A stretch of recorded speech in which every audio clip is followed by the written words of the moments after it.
बात करेंगे छत्तीसगढ़ की। महासमुंद पुलिस ने गांजा तस्करी के मामले में अब तक की सबसे बड़ी कार्रवाई की है। पुलिस ने ट्रक से लगभग 11 क्विंटल गांजे के साथ 2 अंतर्राज्यीय तस्करों को गिरफ्तार किया है। जब्त किए गए गांजे की कीमत 2 करोड़ 20 लाख रुपए बताई जा रही है।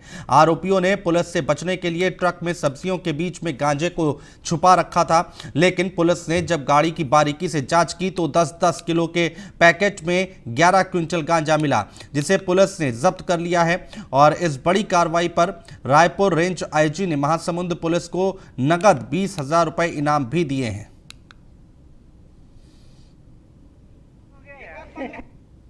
के द्वारा ये बताया गया है जो कि माधवनगर के रहने वाले हैं, उनके द्वारा इनको गाड़ी दिया गया था और गाड़ी देके बताया गया था कि आप लोगों को मुनीगुड़ा भवानीपटना के पास जाना है, वहाँ से कटहल लेके आना है और वो एरिया नक्सली एरिया है, इसलिए आप लोग नहीं जाएंगे। वहाँ के जो इनको कुछ लोगों का नाम दिए हुए तो वो मिलेंगे आपको और वो गाड़ी लेके जाएंगे। और वैसे ही हुआ, लोग 2 लोग आए, इनके पूछे और गाड़ी लेके गए और फिर वापस इनको मुनीगुड़ा के पास ला के वापस दिए और ये लेके सीधा अलीगढ़ जा रहे थे। लेकिन अपने महासमुंद पुलिस की तत्परता और सजगता के चलते इतना बड़ा खेप ले जाने के मंसूबे पे लोग नाकामयाब रहे और अपनी पुलिस की सक्रियता और सजगता के चलते इतनी बड़ी कार्रवाई महासमुंद पुलिस द्वारा की।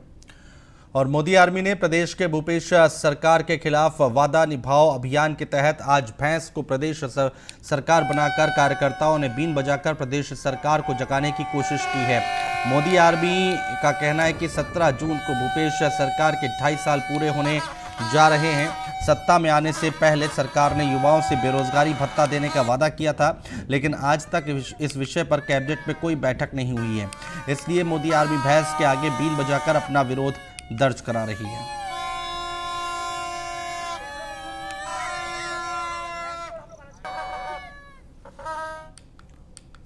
और एवरेस्ट फतेह करने वाली छत्तीसगढ़ की बेटी नैना सिंह धाकड़ ने मुख्यमंत्री भूपेश बघेल से मुलाकात की है। मुख्यमंत्री ने इस शानदार उपलब्धि के लिए नैना सिंह को बधाई और उज्जवल भविष्य की शुभकामनाएं दी हैं। मुलाकात के दौरान सीएम ने प्रदेश में एडवेंचर स्पोर्ट्स को बढ़ावा देने के लिए छत्तीसगढ़ में जल्द ही पर्वतारोहण अकादमी प्रारंभ करने की घोषणा की है। ये अकादमी बस्तर में शुरू होगी और नैना सिंह ने मुख्यमंत्री को बताया कि उन्हें 1 जून को दुनिया की सबसे ऊंची चोटी माउंट एवरेस्ट फतेह करने में सफलता मिली है। मुलाकात के दौरान गृह मंत्री श्री ताम्रध्वज साहू, कृषि मंत्री रविंद्र चौबे, शिक्षा मंत्री डॉक्टर प्रेमसाय सिंह टेकाम समेत खेल अधिकारी राजेंद्र डेकाटे मौजूद रहे।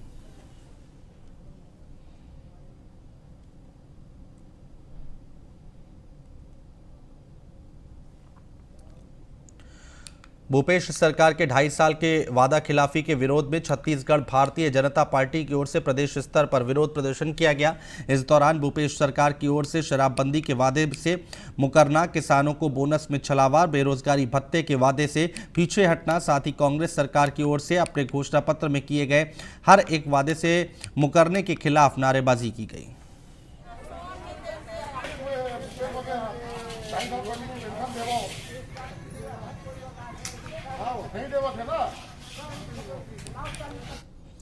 राजनांदगांव के अनुपम नगर स्टेडियम रोड निवासी पार्षद सुनीता फडणवीस के हाथों में स्टील के धातु चिपकने का मामला सामने आया है, जिस पर पार्षद ने कोरोना वैक्सीनेशन के बाद ऐसे हालात होने की बात कही है। पार्षद के पति अशोक फडणवीस ने सोशल मीडिया पर वीडियो वायरल कर कोविड वैक्सीनेशन के बाद इस तरह की स्थिति होने की आशंका व्यक्त करते हुए इस मामले में रिसर्च करने की मांग की है और केंद्र सरकार से इसके लाभ हानि को स्पष्ट करने को कहा है। सुनीता फडणवीस का कहना है कि वैक्सीनेशन के बाद से ही उनके हाथों और उंगली में दर्द रहने लगा था। इसका उपचार भी वो करवा रही हैं।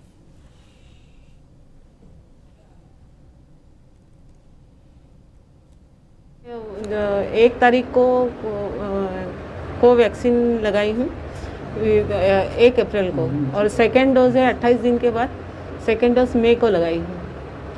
तो हमारे यहाँ के सर पढ़ रहे थे पेपर पढ़ने के बाद मैंने बोला ये सब झूठ है जी, कुछ भी बोलते हैं, वैक्सीन लगाने के बाद ऐसे होता है करके। फिर मैं बोली हूँ। फिर मैं पूजा करते करते वहाँ कॉइन पड़े थे, कॉइन को हाथ में चिपकाई तो वाकई वो जो कॉइन चिपकने लगा और फिर ये बाहर निकल गए। बाहर निकलने के बाद फिर मैं उनको बोली, बच्चे लोगों को बोली जाओ जी चम्मच लेके आओ। तो चम्मच लेके आई हूँ, पूजा छोड़ दी हूँ मैं, और चम्मच लेके आ गए तो चम्मच ऐसे चिपकने लगे। कुछ स्टील की चीज़ें चिपकी हुई थी। ये नई चीज़ नहीं है, ये बहुत पहले से होता आ रहा है।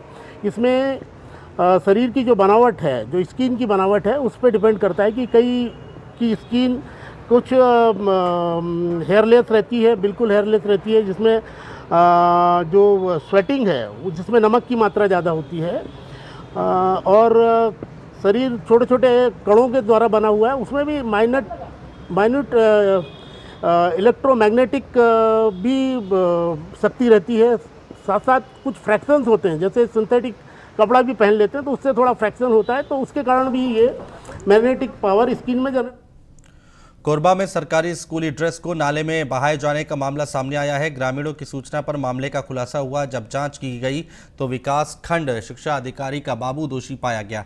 बता दें कि सरकारी स्कूल ड्रेस के गट्ठरों को पिछले दिनों शहर से लगे एक नाले में बहा दिया गया था, जो ग्रामवासियों की ओर से दी गई सूचना के बाद सामने आई। इससे स्कूली ड्रेस का एडजस्टमेंट कर बड़ी कमाई की कोशिश वाली कार्ययोजना नाकाम हो गई है। जिला शिक्षा अधिकारी सतीश पांडे ने बताया कि नाले में मिले स्कूली ड्रेस वही है जो विकास खंड शिक्षा अधिकारी के बाबू के घर मिले थे। हम लोग यहाँ सुबह आए और देखे ये नीला नीला कुछ पड़ा था, और पास से जाके देखे तो ये कपड़ा है, वो भी सरकारी स्कूल का जो बच्चों को दिया जाता है। और बच्चों को ये दिया जाने वाला ये कपड़ा यहाँ नाले में पड़ा है। वो देखिए यहाँ पूरा नाले में पूरा पड़ा है कपड़ा। कितने तादाद में होगी ये? होगा करीब 500 के आसपास है। धमतरी के बोराई पुलिस ने एक तस्कर को वन्य प्राणी तेंदुआ के खाल के साथ गिरफ्तार किया है। वहीं जब्त खाल की कीमत करीब 5 लाख रुपए बताई जा रही है। बताया जा रहा है कि बोराई पुलिस को मुखबिर से सूचना मिली थी कि उड़ीसा की ओर से एक व्यक्ति तेंदुआ का खाल लेकर आ रहा है। सूचना के बाद बोराई पुलिस मारी गांव मैनपुर तिराहा के पास संदिग्ध व्यक्ति को रोककर तलाशी ली गई, जिसके पास से एक बोरी में तेंदुए की खाल बरामद हुई है। ये थाना बुरई क्षेत्र की घटना है, जिसमें पुलिस को यह सूचना मिली थी कि एक व्यक्ति है वन्य प्राणी का खाल बेच रहा है, और इसी सूचना पर एसडीओपी नीतीश ठाकुर और उनके साथ में बुरई प्रभारी एएसआई सिन्हा जी ये अपने स्टाफ के साथ में वहाँ रवाना हुए थे और मुखबिर की सूचना को तस्दीक किया था। मारी गांव मैनपुर रोड के पास में इन्हें एक व्यक्ति जो संदिग्ध था और ये टीवीएस में आता हुआ दिखा, और इसे रोककर इसे पूछताछ करने पर ये कोई अच्छा जवाब नहीं दे पाया, और इसके पास एक बोरी में चीता की खाल बरामद की गई है। लगभग 106 इंच लंबी इस खाल की अनुमानित कीमत लगभग 5.5 लाख है, और बुरई पुलिस के द्वारा इसे जब्त करके इसमें अग्रिम कार्रवाई की गई है। और धमतरी जिले के मगरलोड में संचालित सिद्धि विनायक अस्पताल को स्वास्थ्य विभाग ने नर्सिंग होम एक्ट नियमों का पालन नहीं करने पर सील कर दिया है। वहीं इस कार्रवाई से निजी अस्पताल संचालकों में हड़कंप मच गया है। बताया जा रहा है कि मगरलोड के भरदा रोड में संचालित सिद्धि विनायक अस्पताल अनाधिकृत रूप से संचालन किया जा रहा था। पूर्व में एक शिकायत भी मिली थी आज से 3 महीना पहले, तो हमने इसको सील किया था, और इसके बाद में इन्होंने एक आवेदन दिया था कि मैं आपके नर्सिंग होम एक्ट के अधीन में मैं इसको नियमानुसार चलाऊंगा, और जो मेरी कार्य में कमी है, मैंने 10 बिंदु का इनको कार्य में कमी बताया था कि आपके अस्पताल में ये 10 बिंदुओं में कमियां हैं। ये 10 बिंदुओं में कमियों को आप पूरा कर लें और हमें आप एक आवेदन प्रस्तुत करें। हम आपको नियमतः जो है वो चलाने के लिए, संचालन के लिए अनुमति प्रदान करेंगे। हमने इनको ऐसा पत्र दिया, उसके बाद इन्होंने हमें आवेदन नहीं दे करके सीधे अस्पताल को संचालन करते हुए पाए गए। और आज हमारी पूरी टीम आई थी, जिसमें माननीय यहाँ के नायब तहसीलदार, हमारे थानेदार जी, सहायक थानेदार जी, बीएमओ, बीपीएम और हमारी पूरी टीम जो है, हमारे कोरोना के प्रभारी और हमारे नर्सिंग होम एक्ट के प्रभारी, सारी टीम आई थी। और फिलहाल हमारे इस बुलेटिन में इतना ही। नमस्कार।